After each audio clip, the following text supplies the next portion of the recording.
کیا آپ جانتے ہیں کہ عمر کے ساتھ ساتھ دماغی خلیوں یعنی نیورونز کی کارکردگی کم ہونے لگتی ہے، جسے ایج ریلیٹیو کاگنیٹیو ڈکلائن بھی کہا جاتا ہے۔ یہ عمل 40 سال کی عمر کے بعد آہستہ آہستہ شروع ہوتا ہے، اور اگر زندگی کے انداز میں احتیاط نہ کی جائے تو یادداشت کمزور، توجہ بکھری اور سوچنے کی رفتار سست ہو جاتی ہے۔ عمر بڑھنے کے ساتھ ساتھ دماغ میں موجود نیورونز آہستہ آہستہ مرنے لگتے ہیں۔ یہ عمل زیادہ تر ہائپو کیمپس میں ہوتا ہے، یعنی وہ حصہ جو یادداشت، سیکھنے اور معلومات محفوظ کرنے کا مرکز ہوتا ہے۔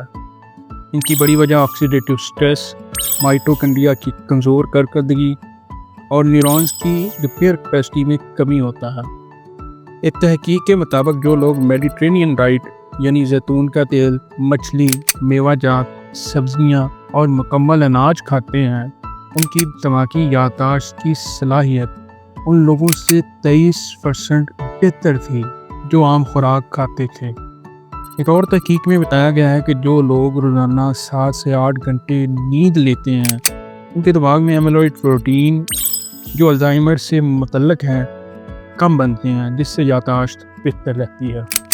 اس کے علاوہ روزانہ اومیگا 3 جو مچھلی یا فلیکس سیڈ میں پایا جاتا ہے، دماغ کے ہائپو کیمپس ریجن کو مضبوط کرتا ہے۔ یہی حصہ یادداشت کنٹرول کرتا ہے۔ روزانہ 20 منٹ کی بھاگ یا جسمانی سرگرمی دماغ میں خون کی روانی بڑھاتی ہے، اس سے نیورونز کو آکسیجن زیادہ ملتی ہے اور یادداشت بہتر رہتی ہے۔ نیند کو ترجیح دیں۔ 7 سے 8 گھنٹے کی پرسکون نیند دماغی زہریلے مادے صاف کرتی ہے۔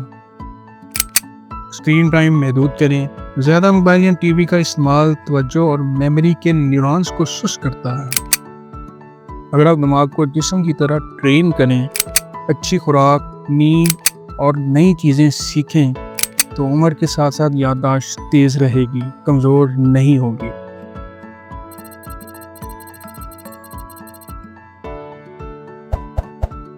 Please like, share and subscribe to our channel.